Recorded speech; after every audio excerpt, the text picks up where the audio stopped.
जय श्री कृष्ण प्रिय मित्रों, प्रिय विद्यार्थियों और महाभारत की सीरीज में आज मैं आपको एक ऐसे कैरेक्टर के विषय में बताऊंगा जो महाभारत का सबसे विद्वान व्यक्ति माना जाता है।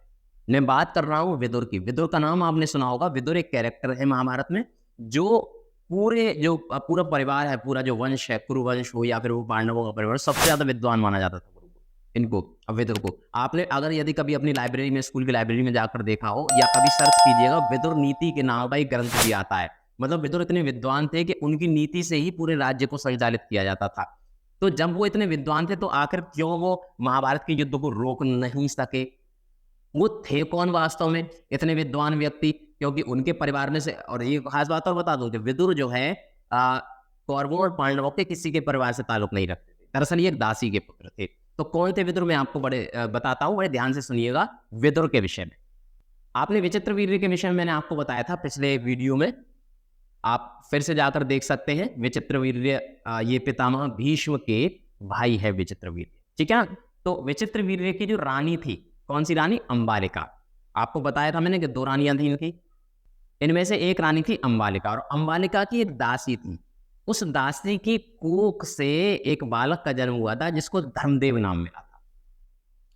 धर्मदेव ही बड़े होकर के विदुर के नाम से विख्यात हुए थे। असल में धर्मशास्त्र तथा राजनीति में उनका ज्ञान अथाह था। वह बड़े निष्प्रह थे, क्रोध उन्हें छू तक नहीं गया था। युवावस्था में ही पितामह भीष्म ने उनके विवेक तथा ज्ञान से प्रभावित होकर उन्हें राजा धृतराष्ट्र का प्रधानमंत्री नियुक्त कर दिया था। इतने ज्यादा विद्वान थे वो कि पितामह समझ गए कि बस इनसे ज्यादा विद्वान कोई है नहीं, इनको सीधे सीधे जो है प्रधानमंत्री बना दीजिए। जिस समय धृतराष्ट्र ने दुर्योधन को जुआ खेलने की अनुमति दी थी, विदुर ने धृतराष्ट्र से बहुत आग्रता पूर्वक निवेदन किया कि हे राजन, मुझे आपका यह काम ठीक नहीं जचता। इस खेल के कारण आपके बेटों में आपस में वैर भाव बढ़ेगा, इसलिए आप इस युद्ध को, इस जुए के खेल को रोक दीजिए।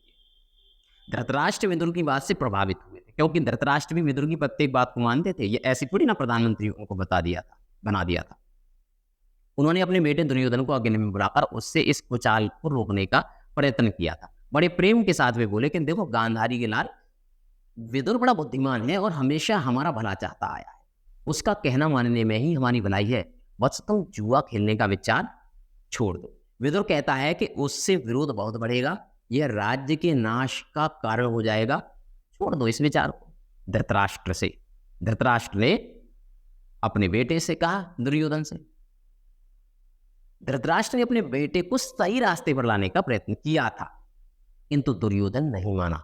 वृद्ध धृतराष्ट्र अपने बेटे से बहुत स्नेह करते थे। अपनी इसी कमजोरी के कारण वे अपने बेटे की इस बात को टाल न सके और युधिष्ठिर को जुआ खेलने के लिए न्योता उन्होंने भेज दिया।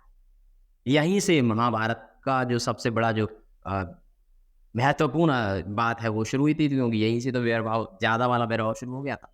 धृतराष्ट्र पर बस न चला तो विदुर युधिष्ठिर के पास गए। युधिष्ठिर धर्मराज थे और उनको जुआ खेलने जाने से रोकने का प्रयत्न किया। युधिष्ठिर ने विदुर की सब बातें सुनी ध्यानपूर्वक और बड़े आदर के साथ बोले कि देखिए चाचा जी, मैं ये सब चीजें जानता हूं, पर जब काका धृतराष्ट्र बुलाए तो मैं कैसे इनकार कर सकता हूं?